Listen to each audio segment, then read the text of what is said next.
মহাকাশ থেকে সূর্য এবং আলাদা আলাদা গ্রহের আওয়াজ শুনতে কেমন লাগে চলুন শুনে নিই। নাম্বার 1, সূর্য। আমাদের সূর্যের আওয়াজ শুনতে ঠিক এই রকম লাগে। নাম্বার 2, বুধ। নাম্বার 3, শুক্র।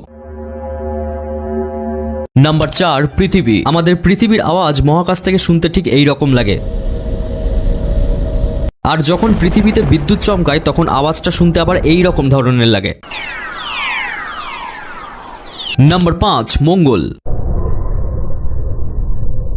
নাম্বার 6, বৃহস্পতি। মানে আমাদের সোলার সিস্টেমের সবচেয়ে বড় গ্রহের আওয়াজ শুনতে ঠিক এই রকম লাগে।